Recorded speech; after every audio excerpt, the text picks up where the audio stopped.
Hari ini adalah hari yang penuh barokah dan rahmat dari Allah Subhanahu wa taala, yang dilimpahkan kepada seluruh kaum muslimin yang beriman dan bertakwa.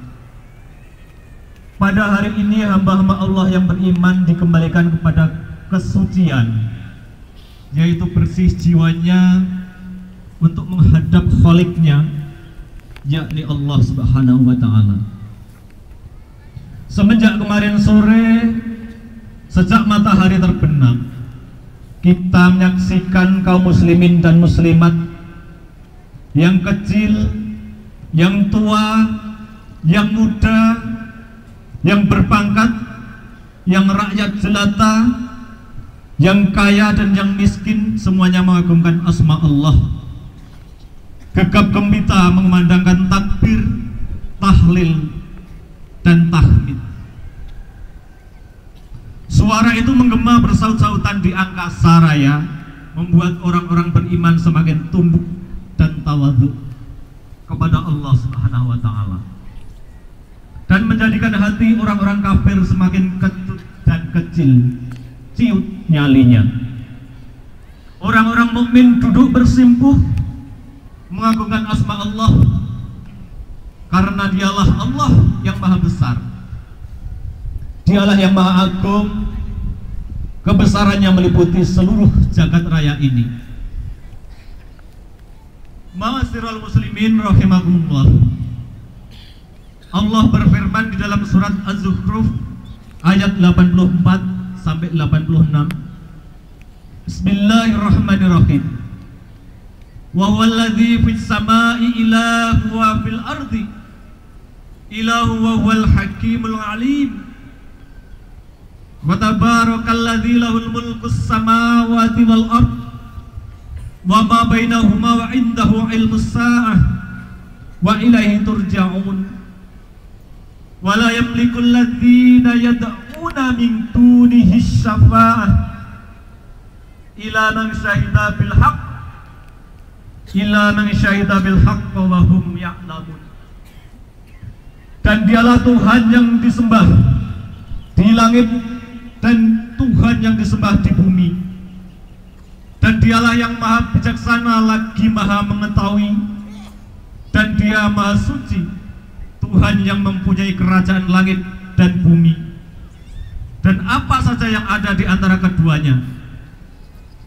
Dan di sisinya lah pengetahuan tentang hari kiamat, dan hanya kepadanya lah kamu dikembalikan.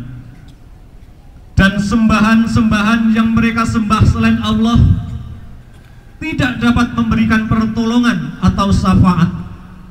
Akan tetapi orang-orang yang dapat memberikan syafaat adalah orang-orang yang mengakui yang hak tauhid dan yang mereka meyakininya, yaitu Nabi Muhammad SAW.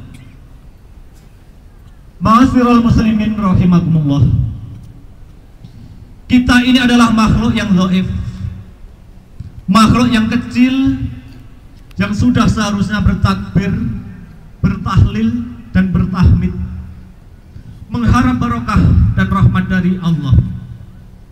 Dengan kemurahannya, barokah Allah dan rahmatnya, Allah telah mengantarkan kita bersimpuh di hadapannya.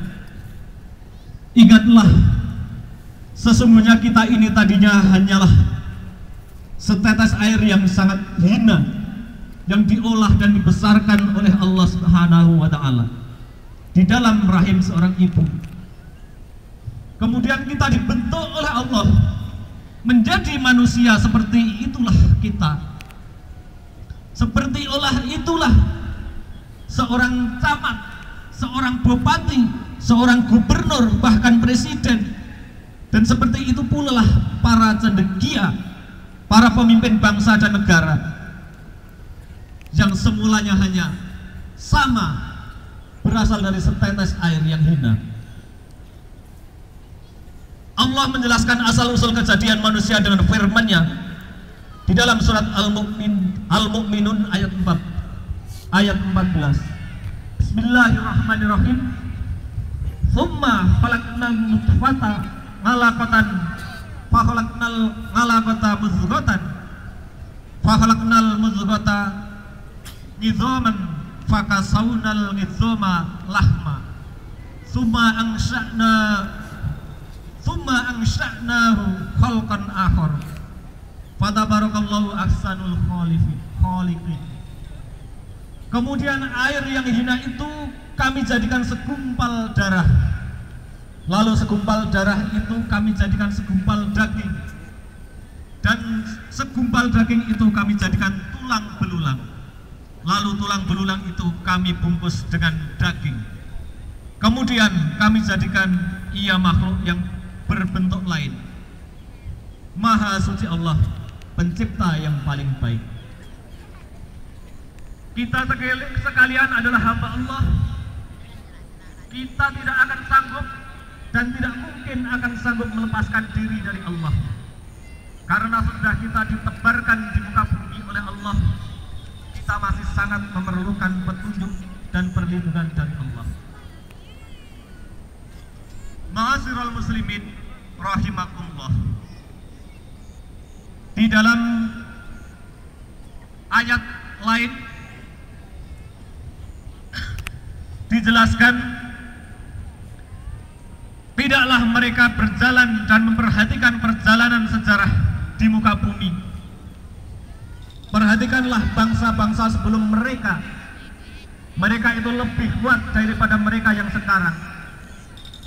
Mereka telah mengolah tanah dan menyuburkannya lebih baik daripada yang mereka lakukan.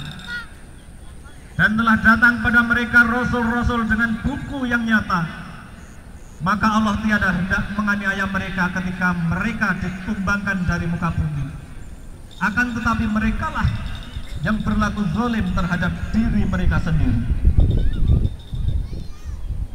Jadi walau bagaimanapun kuat dan makmurnya suatu bangsa, apabila melupakan penciptanya, menjauhkan diri dari penciptanya, maka akan berakibat kehancuran dan kesengsaraan bagi bangsa itu sendiri. Allah telah mengingatkan kita semua dengan firman-Nya di dalam surat Al-A'raf ayat 96. Bismillahirrahmanirrahim. Walau anna ahlal qura amanu la fattaqau la fatahna alaihim barakatim minas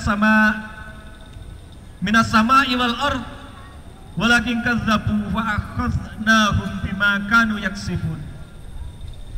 Apabila suatu penduduk masyarakat, tempat penduduk suatu keluarga, mereka itu beriman dan bertakwa dan beramal soleh, maka Allah akan membukakan pada mereka semua pintu-pintu barokah dari langit dan dari bumi. Namun apabila mereka mendustakan, tidak mengindahkan ayat-ayat Allah, maka akan kami sengsarakan mereka karena ulah tangan mereka sendiri. Ma'asyiral muslimin rahimakumullah. Negara, masyarakat, ataupun suatu keluarga, jika menginginkan agar Allah membukakan pintu barokahnya, supaya masyarakat tersebut betul-betul hidup dengan penuh keimanan, yakni hidup dengan berpegang teguh pada akidah yang bersih dari syirik, khurafat dan bid'ah. Mereka harus bergerak melangkah menuju kehidupan yang berdiri di atas fondasi iman dan takwa.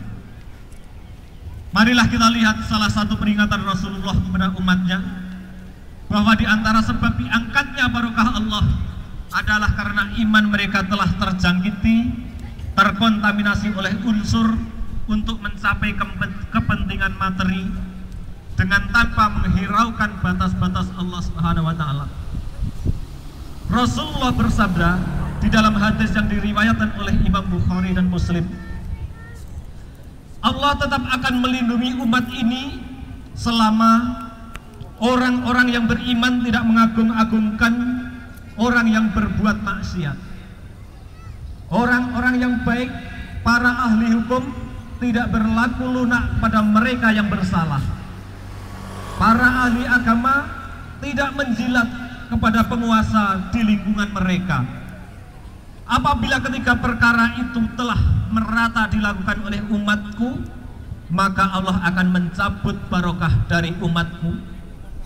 Dan apabila barokah Allah telah terangkat, maka Allah akan menjadikan para pemimpin mereka berhati keras.